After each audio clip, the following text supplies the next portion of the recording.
बर्फीली ठंड।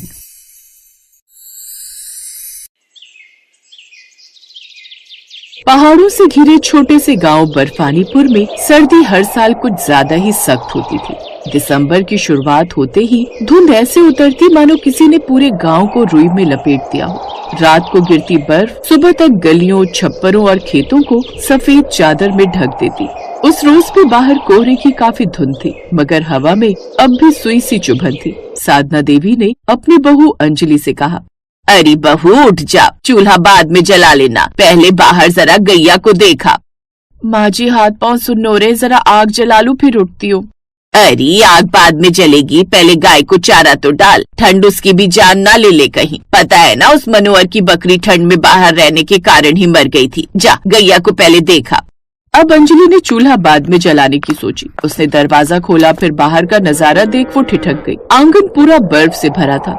हे भगवान, रात में इतनी बर्फ, ना जाने ये सर्दी क्या करके मानेगी। गांव की गलियों में लोग कम ही दिख रहे थे।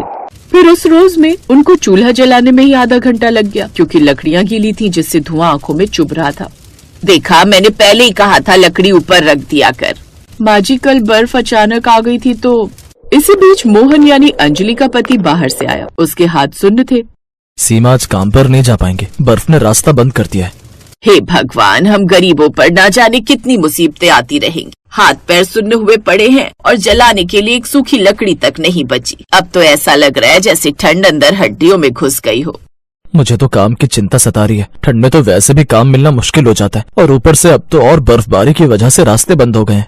आप चिंता मत कीजिए जी, भगवान कोई न कोई रास्ता दिखा देगा। बस आज का दिन कट जाए, कल कोई इंतजाम कर लेंगे। हाँ बेटा, काम आज नहीं तो कुछ दिन बाद मिल ही जाएगा, लेकिन जान तो एक ही है ना। इस कड़कड़ाती ठंड में कुछ दिन काम पर नहीं भी गया तो कुछ नहीं हो जाएगा। लेकिन फिर भी मोहन के मन में अगले दिन की चिंता सता रही थी। फिर अगले दिन भी बाहर बर्फबारी पड़ती रही, लेकिन मोहन ने सोचा, अगर मैं आज भी काम पर नहीं गया तो फिर मेरे परिवार का क्या होगा? मैं इन्हें क्या खिलाऊंगा? नहीं नहीं, आज तो मुझे काम पर जाना ही होगा। अब वो ठंड में कुड़कुड़ाता हुआ चला गया। हे भगवान, कैसी ठंड है, दांत कड़कड़ा रहे हैं और शरीर तो जैसे जम गया है। मजबूरी भी कैसी चीज है, गरीबी तो देखती ही नहीं। धुंध इतनी है कि सामने कुछ दिखता ही नहीं। हाय रे गरीबी, क्या क्या करवाएगी। कुछ दूर चलने पर उसे अलाव दिखाई देता है, जहाँ कुछ लोग हाथ सेक रहे थे। थोड़ी देर इस आग के पास बैठ जाता हूँ, थोड़ी राहत मिलेगी। अब वो भी वहाँ जाकर बैठ गया। अरे मोहन भाई, आओ आओ, थोड़ा ताप लो, राहत मिलेगी। सही कहा भाई, यही सोचकर इस तरफ आ गया। काम पर निकला हूँ, लेकिन काम मिले तभी तो। इस सर्दी में काम मिलना भी मुश्किल है, लेकिन हम गरीबों को अपना पेट भी तो भरना पड़ता ही है ना। हाथ पैर पत्थर जैसे हो गए हैं। ये ठंड तो अमीर लोगों के लिए होती है, जो मजे से रजाई में दुबक कर हीटर में बैठकर बढ़िया बढ़िया पकवान के मजे लेते हैं। एक हम गरीब लोग हैं जिन्हें पेट भरने के लिए बाहर निकलना पड़ता है। हाँ, अब पता नहीं आज भी कहीं काम मिलेगा या नहीं। वो ये सब बातें कर ही रहे थे कि तभी एक सेठ, जिसने काफी मोटे और भारी कपड़े पहने हुए थे, जिन्हें पहनकर वो अकड़ कर चल रहा था, तभी वो उनके पास आया। अरे तुम लोग मजदूरी करोगे क्या? काम ज्यादा नहीं है, बस कुछ बोरियां उतरवा कर गोदाम में रखवानी है। नहीं नहीं सेठ जी, आज ठंड बहुत है, हाथ पैर चल नहीं रहे। कल सुबह थोड़ी धूप निकलेगी तब हम आ जाएंगे। सोच लो, पैसे कमाने का मौका बार बार नहीं आता। तभी मोहन ने कहा, सेठ जी, मैं काम पर चलूंगा। मेरे घर में मेरा परिवार है जिनका पेट मुझे पालना है, साथ ही मुझे नया कंबल भी लेना है। चलिए मैं आपके साथ चलूंगा। अगर मैं खाली हाथ लौटा तो घर में चूल्हा कैसे जलेगा? ये कहकर मोहन उनके साथ चला जाता है और अकेले ही इतनी सारी बोरियां उठाकर यहाँ से वहाँ रखता है। लेकिन शाम होते होते वो बुरी तरह थक जाता है। अपने साथ थोड़ा राशन लाकर वो घर में रख देता है, लेकिन खुद आते ही बिस्तर पकड़कर लेट जाता है। क्या जरूरत थी इतनी ठंड में बाहर जाने की? आपकी सेहत ज्यादा जरूरी है, अपना भी थोड़ा ध्यान रखिए ना। अगर काम पर नहीं जाता तो खाते क्या? फिर देर रात होते होते मोहन के हाथ पैर और भी सुन्न पड़ने लगे। बाहर तेज बर्फीली हवाएं चल रही थी, लेकिन अंजलि फिर भी जल्दी से वैद्य जी के पास गई और उनका दरवाजा खटखटाया।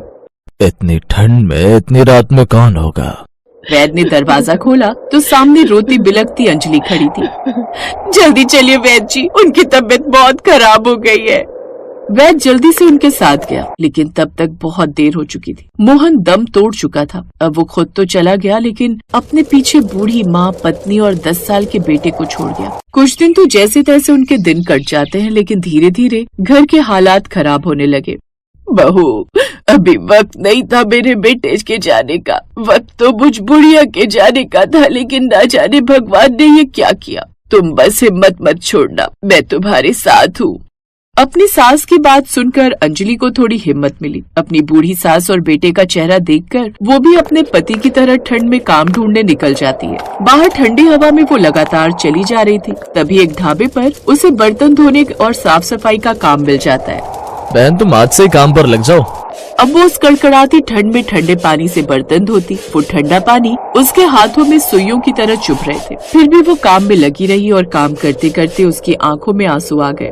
बहन क्या हुआ, तुम रो क्यों रही हो?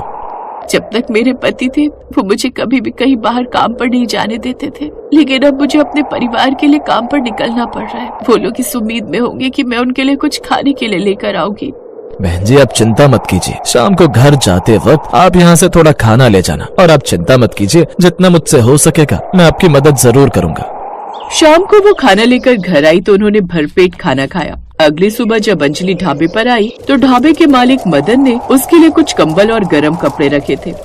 बहन कल सारी रात तुम्हारे दुख के बारे में सोचकर मन भारी रहा। ये लो, ये कुछ मदद मेरी तरफ से रख लो। आपका बहुत बहुत शुक्रिया मालिक, लेकिन मैं ये दया। नहीं नहीं बहन, ये दया नहीं बल्कि आपकी हिम्मत के लिए है। कल आप इतनी ठंड में भी जिस तरह बर्तन धोती रही वो सचमुच काबिले तारीफ है। ये कोई दया नहीं है, बस एक भाई की तरफ से थोड़ी मदद है।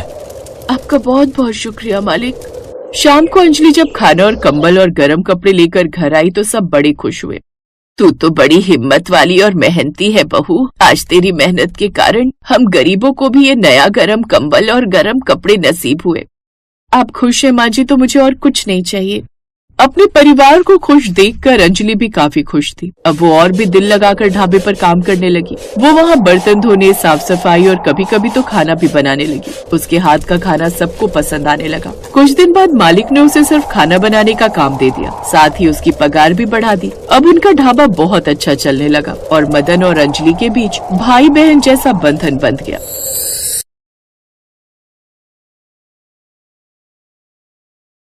रामपुर शहर में किशन नाम का एक गरीब मजदूर अपनी पत्नी और बच्चों के साथ एक कच्चे घर में रहता था। उसका घर पुरानी लकड़ी और टाट से बना हुआ था, जो सर्दी और बारिश से बचने के लिए पर्याप्त नहीं था।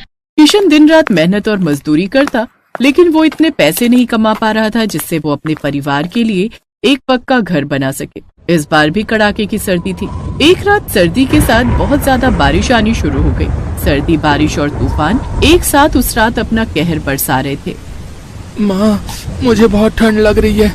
मेरा स्वेटर बिल्कुल गीला हो गया। माँ, मुझे भी बहुत ठंड लग रही है।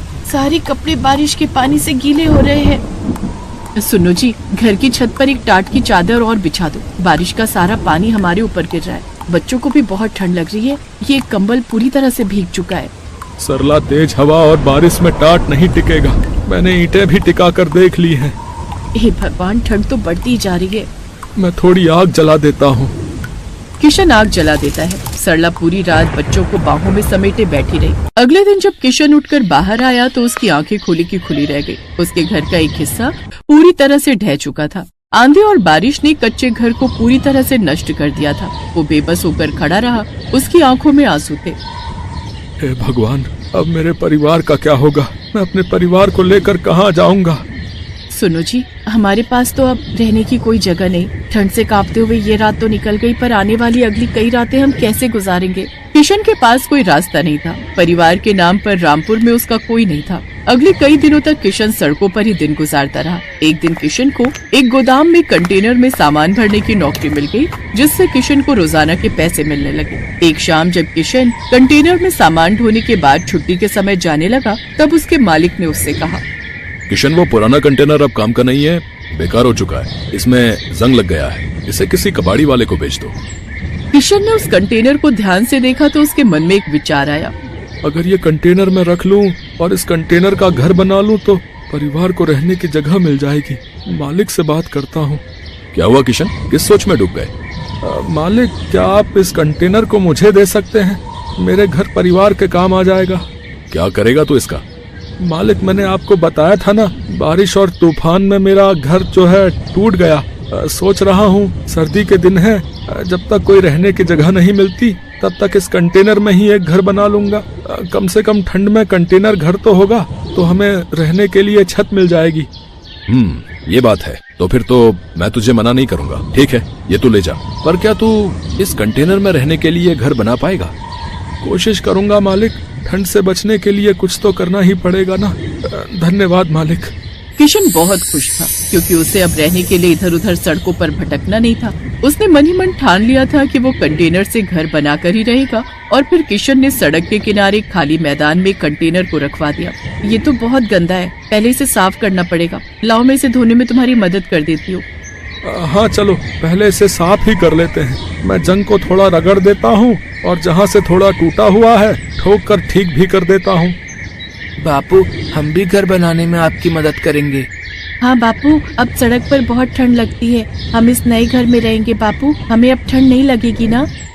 नहीं, बिल्कुल भी ठंड नहीं लगेगी बेटा। मैं इस कंटेनर घर को ठंड के हिसाब से ही तैयार करवाऊंगा। हवा का नामो निशान भी नहीं आएगा इस घर के अंदर। हाँ, मैं इसे हर तरफ से ढक दूंगा। हाँ। किशन ने कंटेनर को साफ किया, लोहे की जंग को रगड़कर हटाया। उसने पेंट का एक डिब्बा लिया और पूरे कंटेनर को पेंट कर दिया और एक कबाड़ी वाले से कुछ बेकार लकड़ी के टुकड़े खरीद लिए और उन्हीं से उसने कटिंग करके लकड़ी के दरवाजे और खिड़की बना दी। छत बनाने के लिए पुराने टिन और प्लास्टिक की शीट्स का इस्तेमाल किया ताकि बारिश का पानी अंदर ना सके। पुरानी बोरी, कपड़ों और टाट को दीवारों के अंदर फिट कर दिया ताकि ठंडी हवा ना सके। किशन अभी घर बना ही रहा था कि तभी उसे पता चला कि पड़ोस के मंदिर में एक सेठ कंबल बांट रहे हैं। सरला, हमें गर्म कपड़ों और कंबल की बहुत जरूरत है। चलना, एक बार देखते हैं, शायद हमें भी कंबल मिल जाए। हाँ ठीक है, चलो चलते हैं, क्योंकि यहाँ बिछाने के लिए हमें चादर और कंबल की जरूरत पड़ेगी जो हमारे पास नहीं है। सरला और किशन मंदिर की सीढ़ियों के पास पहुँचे तो सेठ भी सभी गरीबों में कंबल बांट रहे थे। किशन भी सरला के साथ लाइन में खड़ा हो गया। अभी किशन कंबल लेने ही लगा था कि तभी उसका मालिक जहाँ पर वो काम करता था आ जाता है। नमस्ते सेठ जी, कैसे हैं आप? सही है, पुण्य का काम हो रहा है। सोच रहा हूँ मैं भी इस बार ठंड में थोड़े कंबल बांट दूं। हाँ, बिल्कुल बिल्कुल। अभी तो मकर संक्रांति आ रही है, उस पर भी मैंने पहले से ही सोच लिया है कि कुछ न कुछ दान जरूर करूंगा। इसी बहाने भगवान से जुड़े रहने का अवसर प्राप्त होता है भाई, और किसी न किसी की मदद भी हो जाती है।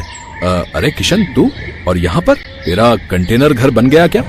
जी मालिक, तैयार तो हो गया है, पर बिछाने और ओढ़ने के लिए कोई गर्म चादर या कंबल नहीं था। सुना कि मंदिर में ये सेठ जी कंबल बांट रहे हैं, तो वही लेने आए थे। तुम इसे जानते हो सतीश? हाँ सेठ जी, मेरे गोदाम में ही नौकरी करता है। एक कंटेनर बहुत खराब था, इसने बोला कि ये उसका घर बना लेगा। इसके पास रहने को छत नहीं थी, वही इससे पूछ रहा हूँ। बहुत बढ़िया बात है, कंटेनर का घर।